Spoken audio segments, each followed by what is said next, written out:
sad, it would be funny.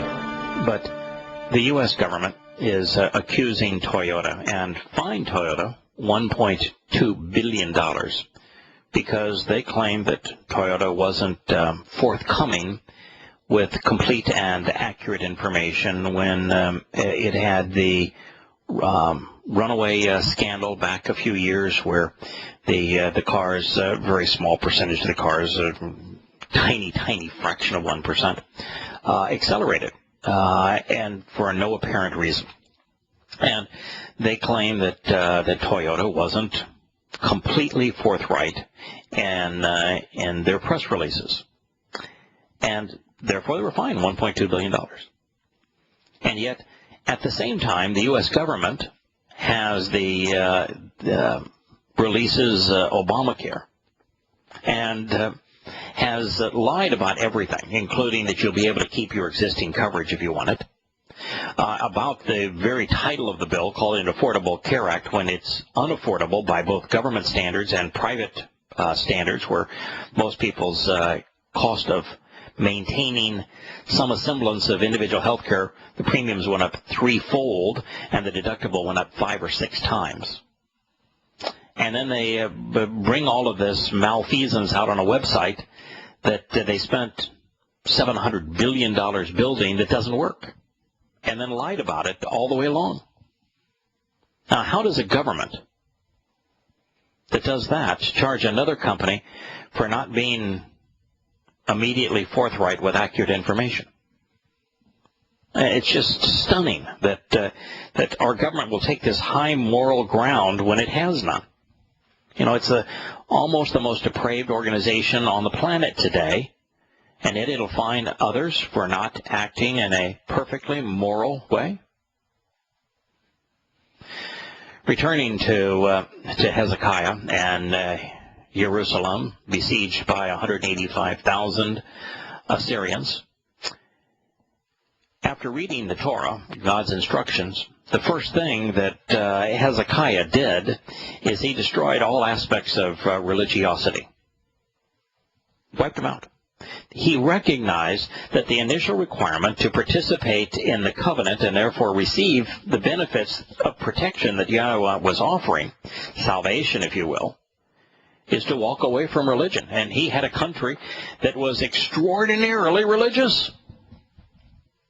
Now, if he, upon an initial reading of the Torah, came to this conclusion, why are so many people baffled by that today? How do people claim that their Bible is the inspired Word of God, the first 5 books comprise the Torah, and yet they're religious? Going into the very kinds of buildings and institutions and before the same kind of images that Hezekiah, upon reading the Torah, realized we need to get rid of this stuff if we're going to be in compliance with God's instructions. And if the Christian can't figure it out, the religious Jew can't figure it out. You know, they've established this elaborate religion that they claim is Torah observant. And in fact, it's Talmud observant, but nonetheless, they can't distinguish the fact that the Torah is an anti-religious book. And in the prophets, God goes to great extent to describe what Babylon represents, the very thing that he asked Abraham to walk away from before he could engage in the covenant relationship. And it is religion.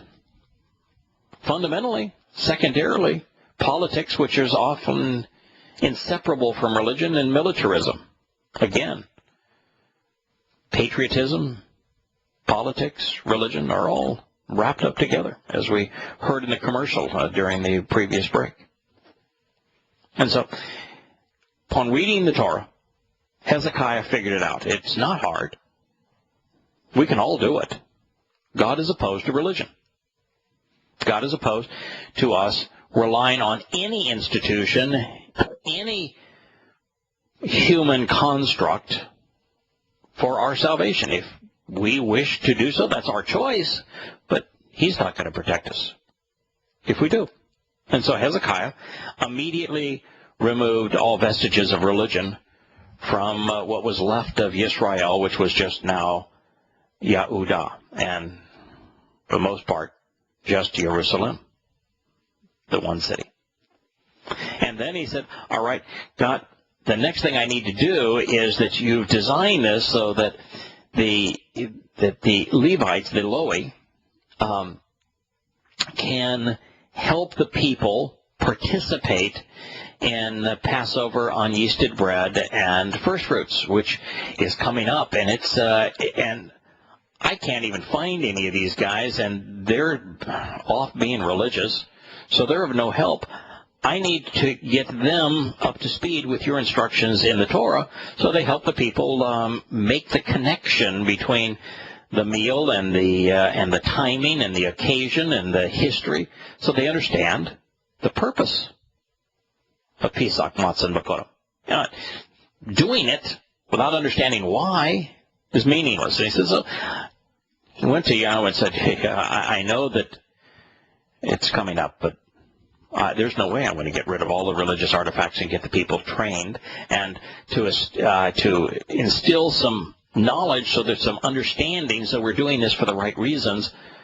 Can I have a 2-week delay?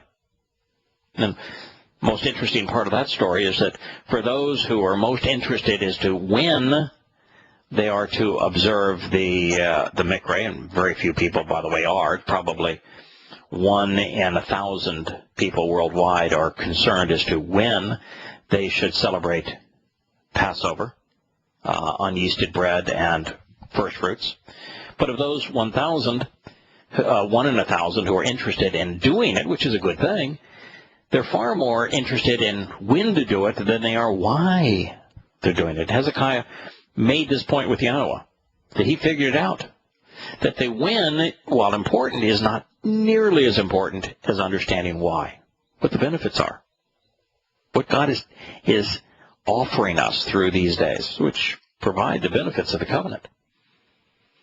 And so Yahowah said, fine, I've got no issue with you doing it late. I'd rather you do it right, in the sense of understanding what you're doing, understanding how this ties into the covenant, than you doing it at the right date. And they did. They celebrated Pesach, Matzah, and Bakorim. And they had so much fun doing it because they understood why they were doing it. They made this a chag, a festival feast with Yahowah. They celebrated their relationship with God. Here were the Assyrians threatening to burn their house down. Here were the Assyrians watching them destroy all vestiges of religion. And the Assyrians outside mocking them, as a matter of fact, for doing that. I said, oh boy, now you really upset the gods. You're really going to get it now. And they're having this party with Yahowah. In normal circumstances, that would be like America saying, we're just going to eliminate the Department of Defense. We're going to walk away from every church, and we're going to turn every church into a public park for families to get together and play. We are just going to, instead of those things, what we're going to do is we're going to come together as a community, and as a community we're going to celebrate the first 3 Moed Mikra, Passover, unyeasted bread, and firstborn children. And we're going to have a grand time celebrating our relationship with God. And at the same time, every country in the world that had a major military surround the United States saying, oh boy, this is our time now. You've got no defense. You've destroyed all vestiges of religion. Society is going to fall apart. You're vulnerable. We're going to occupy you at this time, and us just having a marvelous old time with celebrating our relationship with God. And then waking up the next day and saying, God, celebrating that week of unyeasted bread was so much fun. Can we do it another week? God said, sure. Let's party again. Yeah, let those attackers outside of the city, let them cool their heels for another week. Let's celebrate again. That's the whole purpose of the covenant anyway. And so they did. And when they had celebrated the second week, they woke up and there were no Assyrians outside the city walls. They'd all either died or gone home. That was it. God did what he promised to do. Protect us. And he protected his children. And so with this proof of God's reliability, and by the way, we have evidence of every aspect of the conquest of the northern kingdom, city after city, and the gloating kings of Assyria, talking about what they had accomplished and destroying the northern kingdom. And we even have an inscription of the Assyrian king surrounding Jerusalem, having it even describes Jerusalem as a bird trapped in a cage. But then he acknowledges that he failed. He came back home weakened. We have absolute proof, even apart from Yahowah's testimony in the Torah, prophets, and Psalms, that he's reliable. That nations and politicians and treaties and armies are not, but that he is. So why is it that not any more than 1 in a million people accept him, rely on him, say, I don't want your military. I don't want your government handouts. I don't want any part to do with your politics. I'm not going to go to any of your religious institutions. I'm not going to get down and pray to your gods. Why is it that only 1 in a million people get it? Particularly with such proof that God, in fact, is reliable. Well, even in Israel, just a century later, after the Yehudim became prosperous and they became self-reliant, they forsook once again their relationship with Yahowah and his Torah. They would soon regret that approach and that decision, however, as it would transpire. After God had protected the Assyrians from the most mighty force on earth, the Assyrians, with the Yehudim now choosing to become self-reliant, they tweaked the nose of the Babylonians. And here's the history of that, because it is important for us to know this history, because it reminds us just how improbable this prediction was that God made at the time of Yahshua, around 740 BCE, that a unified Israel would be thinned in the last days, because what was left of Israel, just one city, was about to fall.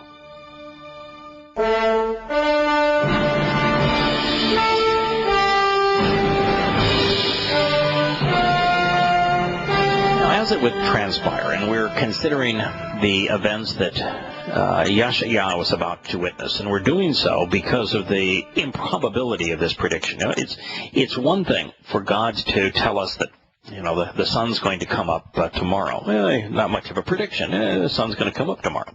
But for God to say that a war in Syria is going to cause the Damascus, which is the longest continuing inhabited city in the world, to become a heap of ruins, and that it will be brought down by terrorists, and that Lebanon and Jordan are going to suffer in collateral damage, and that ultimately the government of Syria is going to fall, and that's going to lead to a thinning of Israel at the waist, recognizing that at the time, 3/4 of Israel no longer existed.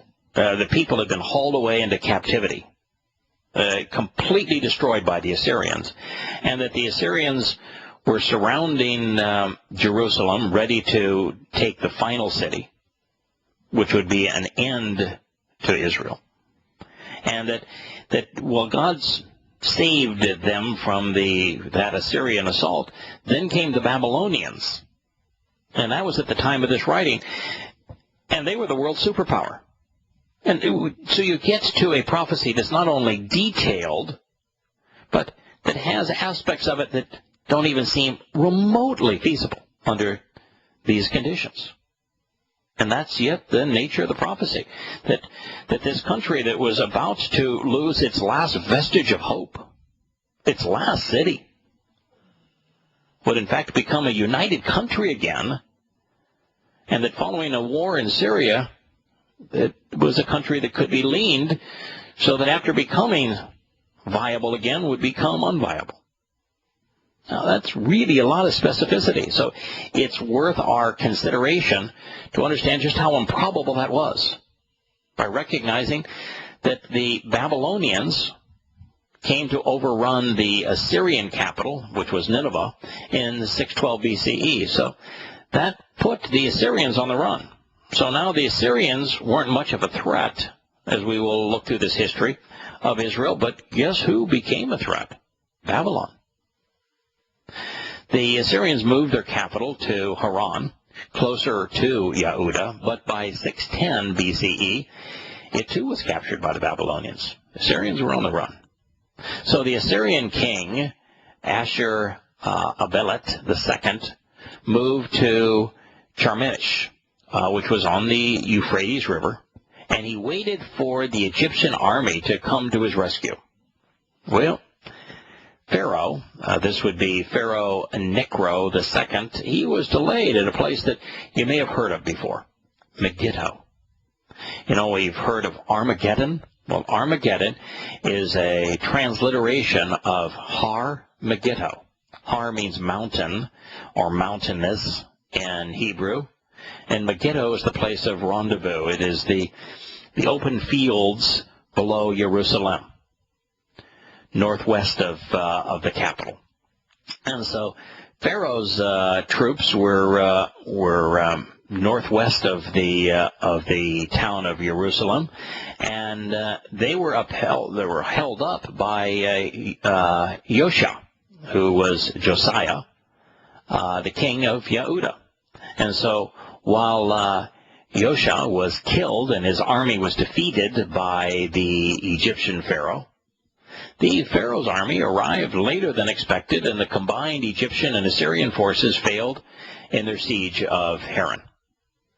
They retreated to northern Syria, where they remained, the remaining, I should say, Assyrians and Egyptians, met with the full might of the Babylonian army led by Nebuchadnezzar II. He was a bad boy, king of Babylon, in 605 BCE. Well, they were defeated. That ended the Assyrian run as an independent nation, while dramatically diminishing Egypt's influence. As a result, for Yahweh's prophecy to be valid, Assyria would have to be reformed as a nation, because Assyria is the basis of Syria. So the defeated Syrians, in addition to the surviving capital of what was once a united Israel, would both have to somehow survive and be reformed, because Assyria was now gone. All of that was required for this prophecy to occur. Now, picking up the trail of events, immediately thereafter, Nebuchadnezzar invaded Yahowah. Hoping to avoid annihilation, Jerusalem's king, Yehoiakim, changed allegiances from Assyria to Babylon. Yeah, the Egyptians had been hammered by the Babylonians, and he did what his predecessors had done. He paid a tribute, which included temple artifacts. We'll be back in a moment.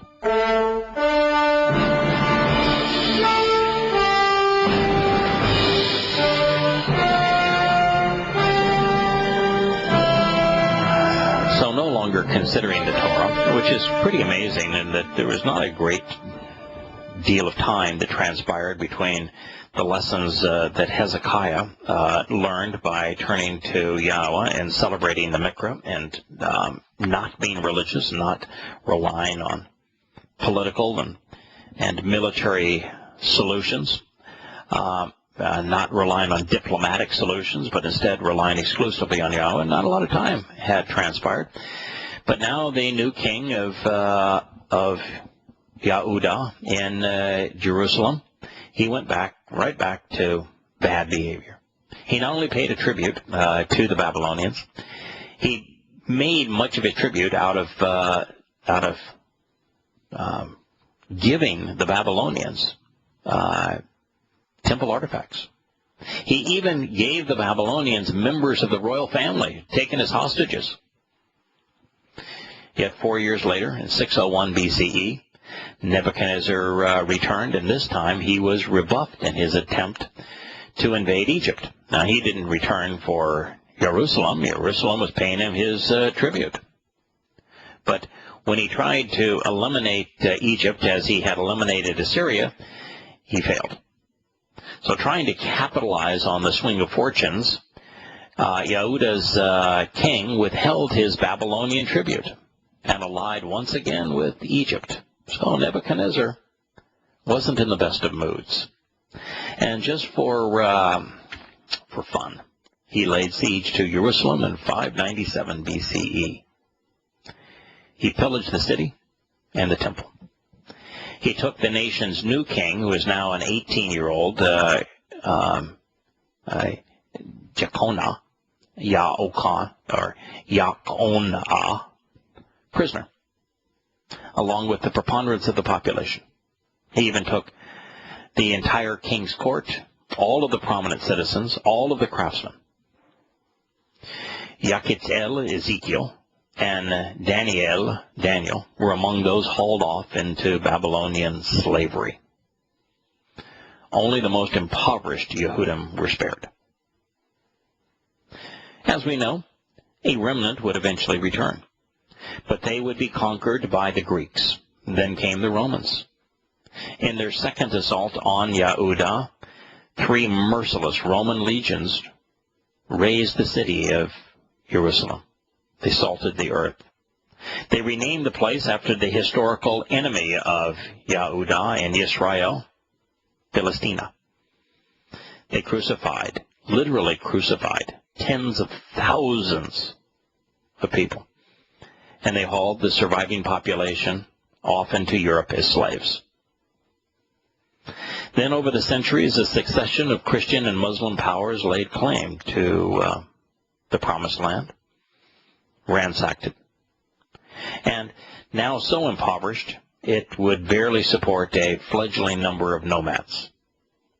And it's against this backdrop that Yahowah's declaration became so improbable as to be considered rashly impossible. And even in the 11th hour, before all of this occurred, with 2/3 of the Jewish population still living in Europe where they had been hauled off into slavery by the Romans, they have 6 million of them hunted down, half the population of Europe, murdered by the Nazis. And they were murdered by the Nazis because the Grand Mufti of Jerusalem, the Muslim ruling over Jerusalem at the pleasure of the British, that he met with Hitler and encouraged Hitler not to exile the Jews after robbing them throughout Europe, but to murder them en masse. And yet, still, the nation was reformed. And after wars with these Muslims, became whole again.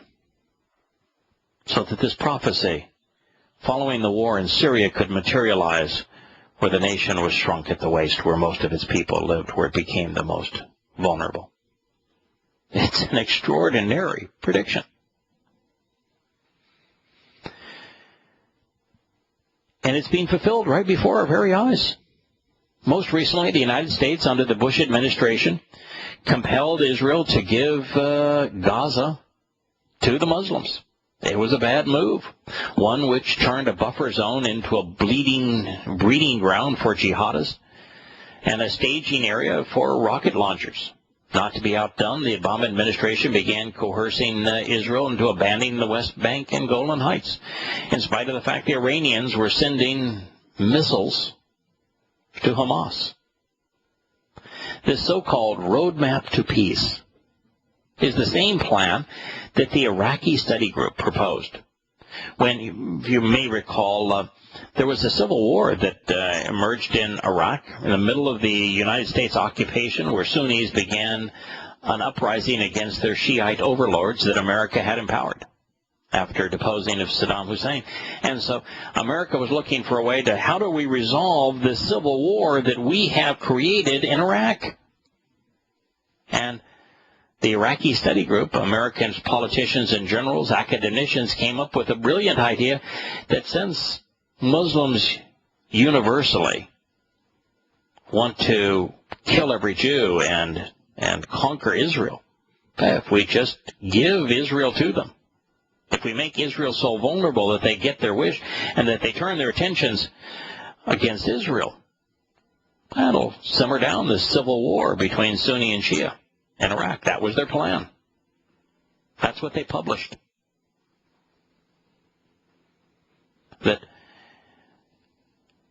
Yet the concession that the United States offered, all it did was unify Iraq with Iran, empower the Shiites over the Sunnis, and led to this proxy war that we're witnessing now in Syria.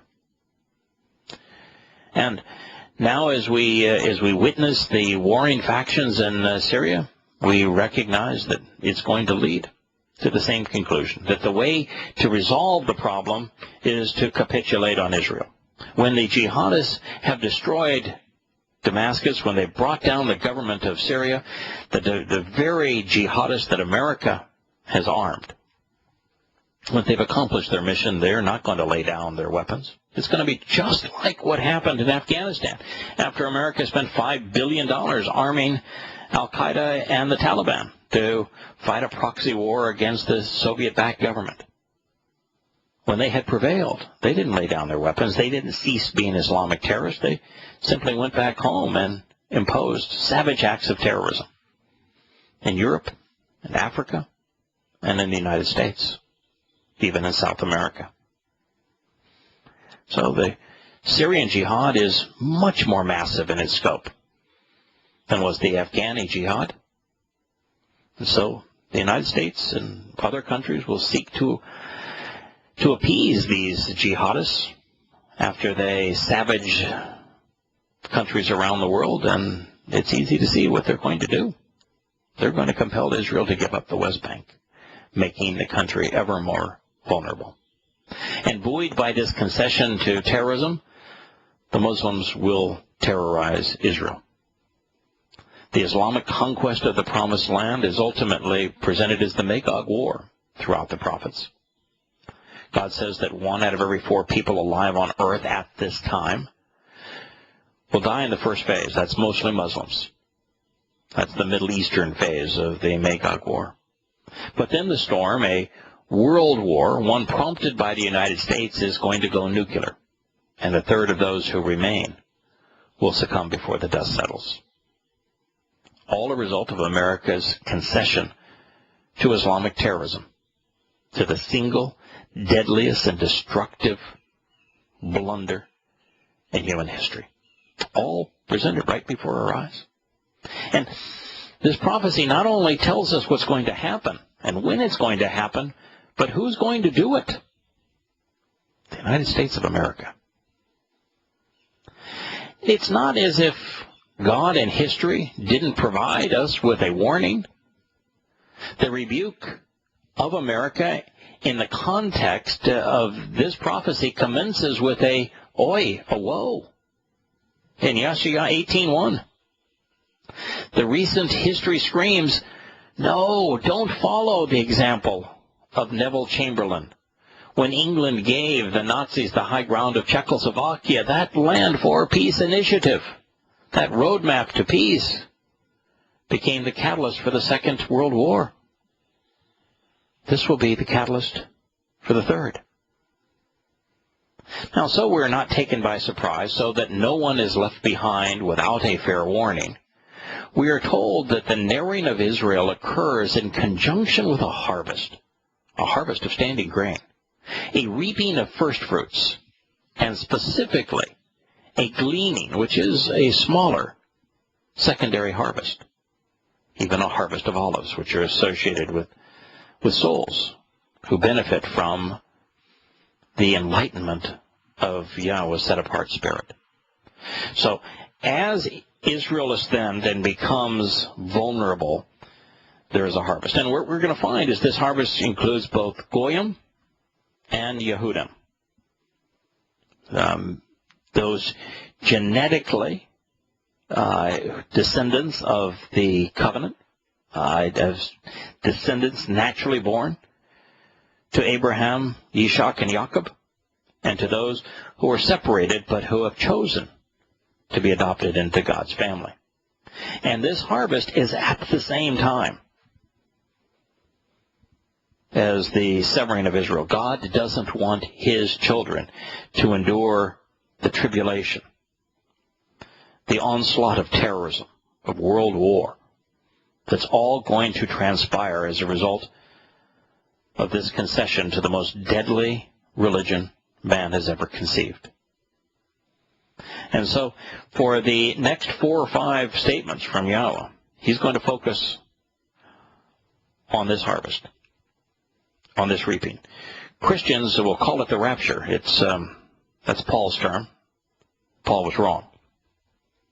It is a harvest in association with Torah, which is the blowing of the ram's horn, where Yahowah is asking his covenant children to sound an alarm, to tell people that religious path leads away from God, that there is but one path to God, that there is but one covenant, and that the good news is that if you embrace the terms and conditions of the covenant, as was the case with Hezekiah, God will protect you. And so when we return to the final segment of Shattering Myths today, we'll begin this review of what God has to say about the harvest of his children, which will transpire at this time.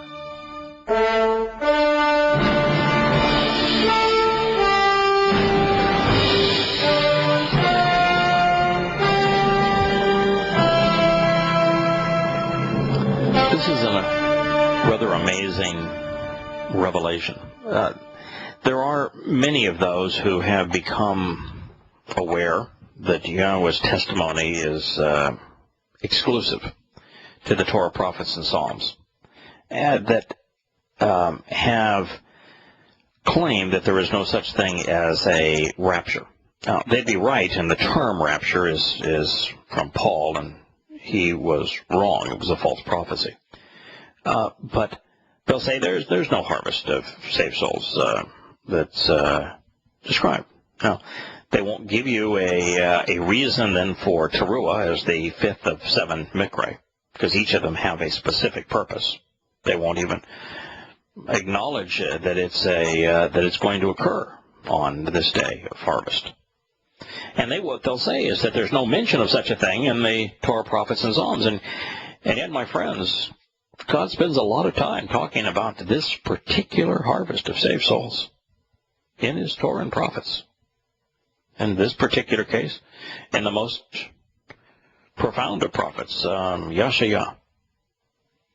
And so for those who would be part of the thing called the Hebrew Roots movement, or the Sacred Name movement, or Jews for Jesus, or they would call themselves Messianics, who have been beguiled into thinking that there is no harvest of saved souls prior to Yahowah's return, God begs to differ. Listen. And it shall be, Hayat shall come to exist, like the gathering in and receiving, the akaf, the bringing together, the collecting, the assembling, and the removing, the ingathering and withdrawing of a harvest, katsir, a reaping of the fruit from the chaff in season, from katsar, which is to cut away so as to remove from a vexing time of grief, of standing grain, of kamah, that which is upright and has the ability to stand and to rise.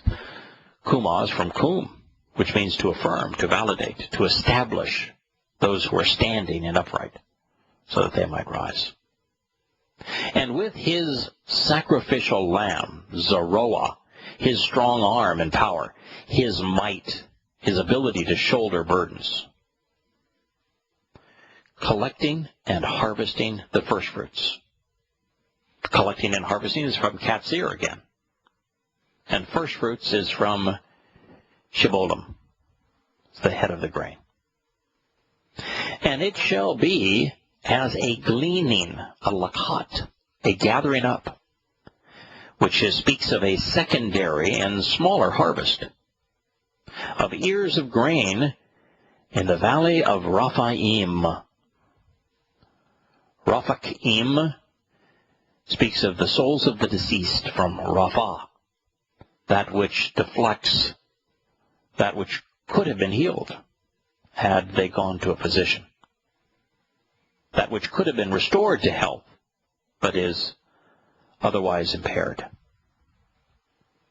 And so what we have here is a harvest. The word for harvest is provided 4 times.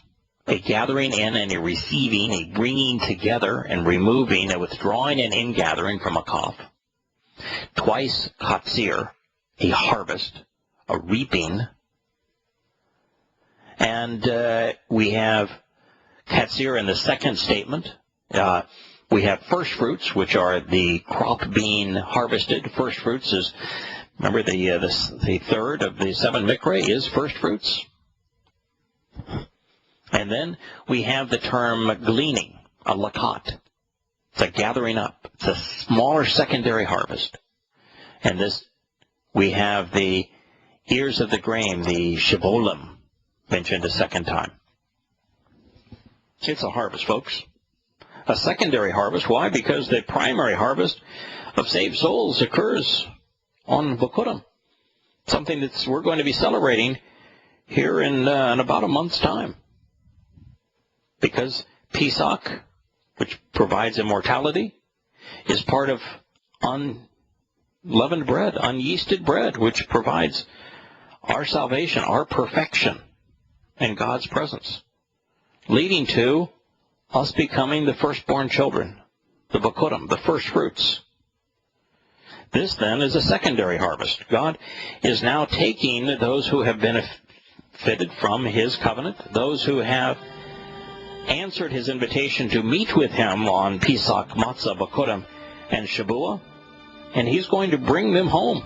This is a smaller secondary harvest of that standing grain, of those who stand with Him, that He's going to remove from the valley of death at this time, doing what a loving Father must do. We'll continue this presentation tomorrow. May God bless.